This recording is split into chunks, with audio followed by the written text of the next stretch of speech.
Olá, eu, Isabel, juntamente com a Carla, vamos abordar o tema neste trabalho de sistemas de identificação e o uso em transporte de carga, na disciplina de Operações de Transporte e Distribuição, sob a orientação do professor Alcir. Uma breve introdução. Estamos na era da informação e sabemos que ela é um elemento de vital importância também na logística. Portanto, o gerenciamento de dados, a forma como se gerencia, tem se cada vez mais tornado uma vantagem competitiva. E para toda criação é notória a necessidade inicial do que? Da identificação. Diante desse contexto e de nossas tecnologias disponíveis no mercado, vamos ressaltar alguns tópicos que vamos abordar de meios de identificação no meio logístico mais utilizados: o código de barras, o QR Code, o RFID, a biometria e a telemetria.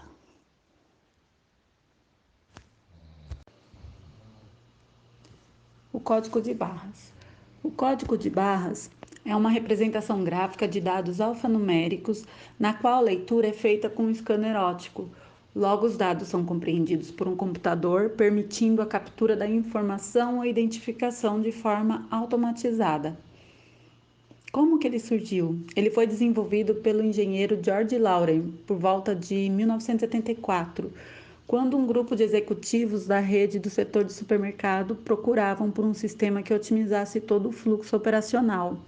Então, o objetivo do código de barras é de automatizar os processos de fabricação, controlar estoques e recursos, rastrear produtos e componentes, agilizar trocas e garantias, minimizar a intervenção de dados através da ação humana. Existem vários padrões nos modelos, utilizados. Vamos demonstrar aqui dois. Porém, as outras variações, elas vão de acordo com o segmento do produto, nacionalidade de comercialização, variando na quantidade de dígitos e caracteres. Podemos observar no EAN 13 que ele é um exemplo muito utilizado em itens comerciais para identificar nome, tipo, peso, preço, etc. Mas o que representa a sequência de 13 números? Os três primeiros números mostram onde o país que foi gerado. Os próximos quatro números correspondem à empresa que produz o item. Na sequência, os três números se referem à característica do produto. E o último número, ele é um dígito verificador gerado por meio de uma equação aplicada nos outros dígitos anteriores, que é para validar que a sequência é verdadeira. Também colocamos o exemplo do DAN 14 ou ITF 14, porque ele tem muito seu uso no ramo logístico, frequentemente. Ele fica em caixas e pallets e ele é muito utilizado, formado por 14 números, que pode ser lido tanto à distância, garantindo maior visibilidade no fluxo de cargas. Por exemplo, às vezes através desse código, eu sei que eu vou ter 20 caixas de um determinado produto. E ele vem gerado derivado do código EAN desse lote de produtos. Vale também ressaltar que houve uma grande evolução depois do código de barra, mas assim, dentro da capacidade dele, ele é com uma dimensão e pode armazenar até 20 caracteres. O QR Code é o código de resposta rápida. O código de barras permitiu muitos ganhos, mas na linha de produção na indústria automobilística era necessário fazer a leitura de muitos códigos de barra, o que levava algum tempo. Então, foi encomendado um sistema que suprisse isso. Dessa forma, foi criado o QR Code, por uma subsidiária do grupo Toyota em 1994. Assim como o código de barras que permite armazenar informações a serem lidas, o QR Code também. O QR Code é capaz de armazenar 7.089 dígitos, 4.296 caracteres, pode armazenar também campos numéricos, textos, links e até pequenos arquivos binários de no máximo 3K. Ele pode ter no mínimo 1,5 cm de cada lado, que permite seu uso em várias aplicações. Ele também é formado por caracteres decodificados em uma imagem quadrada que pode ser personalizável de acordo com a sua aplicação. Ele precisa de um leitor 2D, pois diferente do código de barras, que armazena informação apenas no sentido horizontal, o QR Code armazena na horizontal e na vertical. Na logística, ele pode facilitar muito na leitura das informações, fazer controle de inventário, na rastreabilidade dos produtos, pode armazenar informações de lote de produto, validade, entre outros, podendo saber inclusive a origem de produtos como hortaliças, por exemplo. Também pode ser utilizado para pagamento. É utilizado no Pix e no sistema de pagamento por aproximação, que é mais difundido que o NFC, porque essa tecnologia está presente apenas em alguns celulares e com uma faixa de preço acima do que a maioria dos consumidores pode pagar. E como a câmera de qualquer celular consegue fazer a captura da imagem do QR Code, se você tiver o aplicativo para fazer a leitura das informações já é suficiente. O sistema também é muito vantajoso para as empresas, pois oferece baixo custo e não precisa de equipamento de hardware para capturar as informações, né? Por exemplo, como no caso de uma maquininha de cartão de crédito, que tem que ser uma maquininha específica. Em razão do tempo, nós não vamos detalhar aqui os tipos de QR Code ou a estrutura dele. O RFID é a identificação por radiofrequência. Ele surgiu na Segunda Guerra Mundial. Os sistemas de radares conseguiam identificar a aproximação de um avião, mas era necessário saber se o avião era amigo ou não. Então foram plantados transmissores nos aviões ingleses com informações diferentes que permitiam identificar o avião como amigo. O sistema funciona com uma etiqueta que tem um microchip que contém as informações do produto. Essas informações são captadas por antenas que transferem para um circuito integrado que fará a conversão das ondas de rádio em informações digitais e depois serão transferidas para um computador para que as informações sejam utilizadas. As antenas podem ser de baixa frequência, emitindo onda de rádio a uma distância de até 2 metros, ou de alta frequência, com 100 metros de distância. Uma grande vantagem do RFID é que a etiqueta não precisa estar numa determinada posição para ser lida, né? Então, fazendo diferente do código de barras e do QR Code. E isso faz com que o tempo de leitura seja mais rápido e sendo somente necessário que a etiqueta passe pela antena para ser lida, aumentando também a eficiência.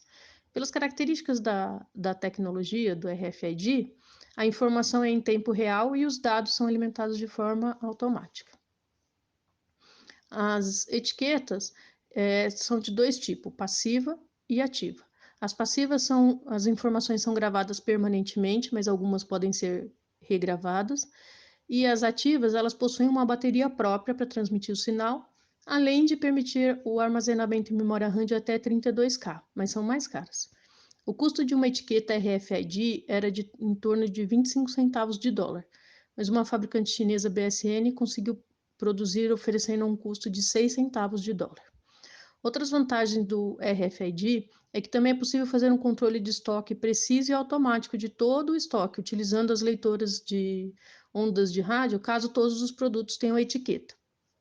Também pode ser utilizado para fazer o rastreamento de carga, já que sempre poderá ser localizada. Se essa etiqueta for colocada em todos os produtos que passarem pelas antenas, já faria uma leitura automática do que tivesse no carrinho, sem a necessidade de passar pela esteira no caixa rolante. Esteira rolante no caixa. A tecnologia de radiofrequência também permite o pagamento por aproximação. Então, o pagamento em trânsito, em pedágios, ou sem parar, o pagamento de estacionamento, o mesmo sistema do sem parar, pagamento no ônibus, o bilhete único. Algumas aplicações ainda encontram impedimento devido à bateria de baixo rendimento, o custo e a segurança, pois ainda pode sofrer interceptações, pois são ondas de radiofrequência. Mas já vem sendo estudado criptografias para esses casos.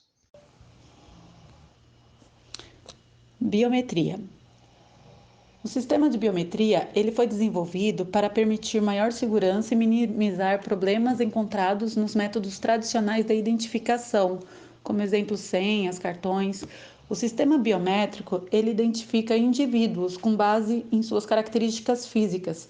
As mais utilizadas é a impressão digital, a geometria da mão, o reconhecimento facial e o da íris.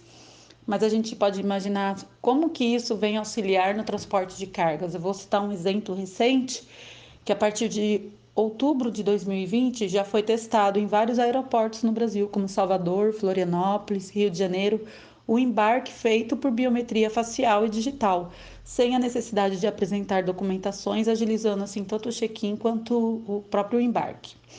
Também no dado já de transportes de carga, existe uma alta taxa, onde observa-se que 30% das cargas não chegam ao seu destino pelo grande número de roubos, né? Então, o setor logístico ele conta com o auxílio da biometria facial para pôr fim aos motoristas dublês, já que é crescente a demanda agora por motoristas autônomos para fazer as entregas, né? Em termos de roubo, tem um dado no Brasil que ele ocupa a sétima posição. Esse estudo foi feito no Reino Unido, dentre 57 países. Então, dá para a gente observar esse grande auxílio da biometria. Telemetria. A telemetria significa medição remota. O objetivo desse sistema é identificar e extrair informações por um meio de sistema de wireless, comunicação sem fio, realizada via sinal rádio ou satélite, onde ele pode pegar informações através de sensores também, identificando o motorista, quantidade de combustível consumido, distância percorrida, locais visitados, rotas utilizadas, velocidade e muito mais indicadores customizados pelo cliente. A ideia é alimentar um sistema de gestão com todos os dados coletados, até mesmo em tempo real, garantindo também que as informações fiquem armazenadas e disponíveis para consultas.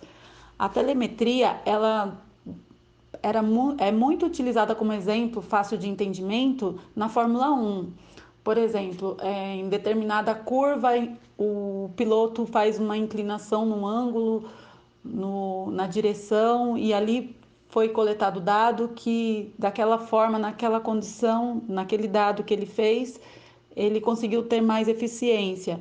Então, quando terminavam as provas, eles tinham um banco de dados e os pilotos ficam analisando todos aqueles indicadores para ver onde eles se saíram melhor e como eles podem usar aquilo a favor da eficiência e agilidade.